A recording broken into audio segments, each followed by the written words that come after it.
वाह वाह मम्मा, क्या स्वाद है। अरे मेरे राजा, सबका राजा आरती और मसाला।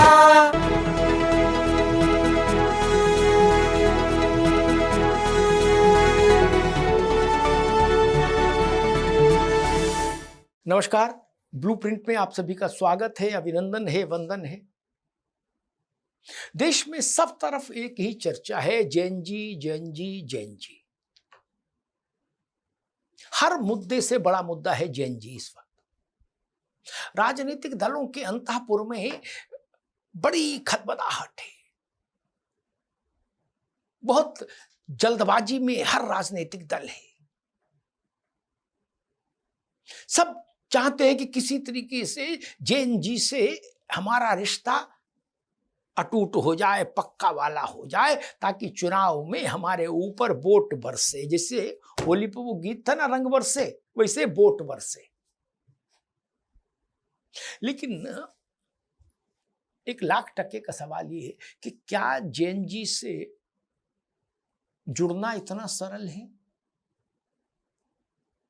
जैन जी आप की पीढ़ी के जो लोग, बच्चे हैं, वो जिस भाषा का इस्तेमाल आपस में करते हैं, जिस शब्दावली का इस्तेमाल करते हैं, क्या उस शब्दावली से दो दो चार चार शब्द चुरा कर, उधार लेकर भारत के विभिन्न राजनीतिक दलों के राजनेता अपनी पार्टी को जैन जी से जोड़ लेंगे? और या जैन जी को अपनी पार्टी से जोड़ लेंगे? बस इतने से ही कि दो चार शब्द जो जैन जी वाले हैं वो हम भी बोलने लगे, या कुछ कपड़े जैन जी टाइप पहनने से जैन जी जुड़ जाएगा? मुझे लगता है ये ऐसा नहीं होता, हो भी नहीं सकता। चाहे भारतीय जनता पार्टी हो, चाहे कांग्रेस हो, चाहे समाजवादी हो, चाहे ममता जी की पार्टी हो, चाहे डीएमके हो, चाहे लालू यादव की पार्टी हो, इन पार्टियों के सांगठनिक स्वरूप को देखिए, ऑर्गेनाइजेशनल स्ट्रक्चर को देखिए। इनमें से किसी के यहां आपको दूर दूर तक दूरबीन से भी देखो, ये ब्लूप्रिंट सुनने के बाद दूरबीन लगा के भी देखना, गूगल से पूछना, मेटा से पूछना कि इनमें से किसी के यहां किसी भी पार्टी के भीतर फैसला लेने वाली किसी भी समिति में, कमेटी में, इकाई में जैन जी के लोग हैं क्या? जैन जी के बच्चे हैं? नहीं। जैन जी के बच्चों की कहीं कोई पार्टी में सुनवाई है क्या? कोई भूमिका है? नहीं। लेकिन अब जिसको देखो वो जैन जी करके भागे जा रहा है, जैसे जैन जी को पकड़ना हो। फिर क्या होना चाहिए जिससे जैन जी भारत की राजनीतिक दलों से जुड़ सके, राजनेताओं से जुड़ सके? दरअसल मुश्किल ये है कि पार्टियों को बदलना है अपना सॉफ्टवेयर जैन जी से जुड़ने के लिए, और वो बदल रही हैं हार्डवेयर। नेता बदल रहे हैं हार्डवेयर, और बदलना क्या है? सॉफ्टवेयर। जब तक नेताओं का, पार्टियों का सॉफ्टवेयर नहीं बदलेगा, तब तक केवल हार्डवेयर बदलने से जैन जी राजनीतिक पार्टियों की पसंद नहीं होगा। राजनीतिक पार्टियां जैन जी के साथ समीपता स्थापित नहीं कर पाएंगी। कांग्रेस के अध्यक्ष 85 साल के हैं, वो जैन जी के साथ कैसे संवाद कर लेंगे? और जैन जी उनकी बात को कैसे समझ लेंगे? कांग्रेस की पूरी रैंक एंड फाइल में देखिए, कहीं आपको 20 साल का बच्चा कहीं निर्णय लेने वाली प्रक्रिया में है, किसी जिले में भी, किसी गांव कस्बे में भी कांग्रेस का कोई ऐसा अध्यक्ष है कस्बे का भी जो 20 साल का हो? नहीं। भारतीय जनता पार्टी को देख लीजिए, उसमें कोई ऐसा है जो 18 साल, 19 साल, 20 साल का अध्यक्ष हो? किसी छोटी से छोटी इकाई में नहीं, शहर में नहीं, मंडल में नहीं, तहसील में नहीं, कस्बे में नहीं, कहीं नहीं है। दूसरी रीजनल पार्टियों की स्थिति और भी खराब है, उनका ट्रैक रिकॉर्ड इस मामले में और भी गया गुजरा है। जैन जी की समस्याओं के प्रति कोई पार्टी संजीदा रही है क्या? किसी पार्टी के घोषणा पत्र में आपने जैन जी का उल्लेख कभी सुना क्या इससे पहले? क्या जैन जी तब नहीं थे? नाम उनका जैन जी नहीं रहा होगा, तब कुछ तो रहा होगा, किशोरावस्था तो रही होगी, ये शब्द तो रहा ही होगा, किशोरावस्था के बच्चे। उनके लिए कभी किसी में आपने कुछ सुना? कोई पार्टी ने कोई कहा हो कि हम सरकार में आएंगे तो ये योजना लाएंगे? नहीं। उनके मन, उनकी आकांक्षाएं, उनकी उड़ान, उनकी हसरत, किसी के साथ कोई तादात्म्य राजनीतिक वर्ग का कभी आपने देखा? नहीं। ये कह के उनको चुप करा दिया गया, अरे चुप रहो, तुमको क्या समझ है, ये सियासत है, ये बड़े बूढ़ों का खेल। वो सारे बड़े बूढ़े जेंजी गाने लगे। अब डिक्शनरी खोज रहे हैं, गूगल कर रहे हैं कि जेंजी जो शब्द बोलते हैं वही हम भी सीख लें। अभी लोकसभा में बहस चली नकल ये पेपर लीक वाले कानून पर। बांसुरी स्वराज से लेके सुप्रिया सुले तक, सूर्या से लेके गौरव गोगोई तक, सबने 2-2 4-4 शब्द बोले इसके जेंजी लैंग्वेज के। क्या इतने भर से जेंजी आप पर फिदा हो जाएगा? नहीं। एक पूरी पीढ़ी है भारत की, और वो पीढ़ी मालूम कितनी बड़ी है। वो भारत के मतदाता समूह का, कुल मतदाता समूह का लगभग 23% हिस्सा है जेंजी। 23% के करीब हिस्सा है। 100 करोड़ का मतदाता समूह है और 23 करोड़ से ज्यादा जेंजी है। सोच लीजिए, इतनी बड़ी आबादी, उसको आप 4 जुमलों से अपने पक्ष में करना चाहते हो? नहीं होगा। कभी जेंजी से किसी पार्टी ने बैठकर पूछा कि आप क्या चाहते हो, आप कैसा देश चाहते हो,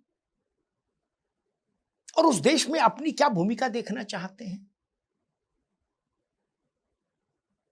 आप ग्लोबल परिदृश्य को कैसे देखते हैं? भारत में कहां कमियां हैं, क्या होना चाहिए आपकी नजर से, क्योंकि आप भारत का भविष्य हैं।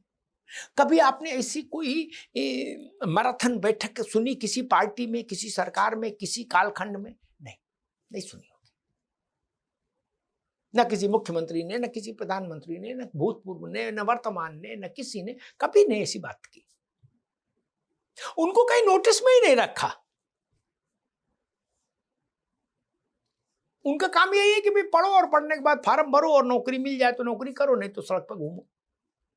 ऐसा मानकर चली सरकारें, राजनीतिक दल। अब वो सब बड़े भावुक हो रहे हैं। ऐसा लग रहा है कि जेनजी के लिए वो बिल्कुल प्राण दे देंगे।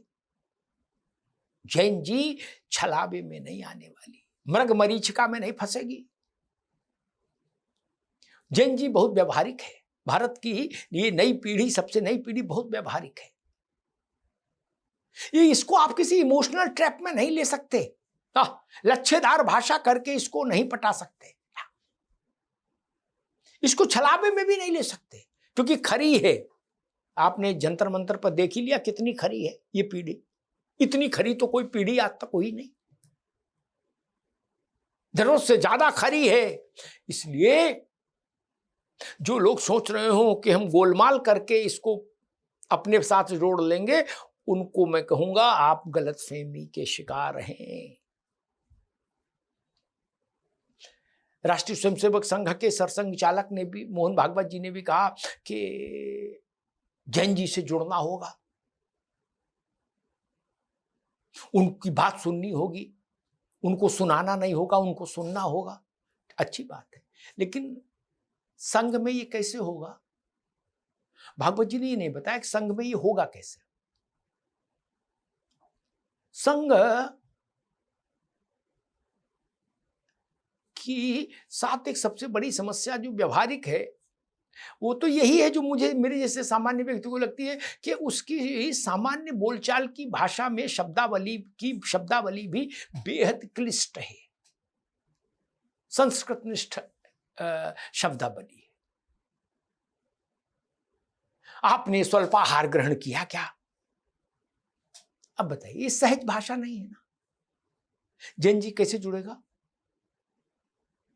कहना आसान है, जैन जी जुड़ेगा कैसे? और संघ में भी शाखा के में तो जैन जी है, लेकिन संघ के संचालन की बड़ी भूमिका में तो जैन जी कहीं नहीं है।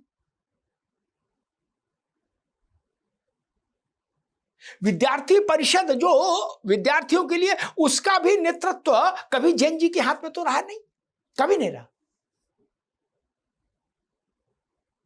इसीलिए मैं कहता हूं जैन जी को जोड़ने के लिए राजनीतिक दलों को, राजनेताओं को ईमानदार होना पड़ेगा। भारत की इस नई पीढ़ी के साथ बैठना होगा, अभिमान छोड़कर उनको बराबर का मान देना होगा और उनके सुझावों को महत्व देना होगा। ये पीढ़ी वो नहीं जो आपका झंडा ढोए, मेरी बात लिख कर रखिए, और आपके लिए नारे लगाए कि जब तक सूरज चांद रहेगा नेताजी का नाम रहेगा। ये नहीं करेगी पीढ़ी, ये अलग मिजाज की पीढ़ी है। इसको समझेंगे तो फायदे में रहेंगे, नहीं समझेंगे तो घाटे में रहेंगे। जंतर मंतर का ये मूल संदेश है, ये ध्यान रखिए। धन्यवाद।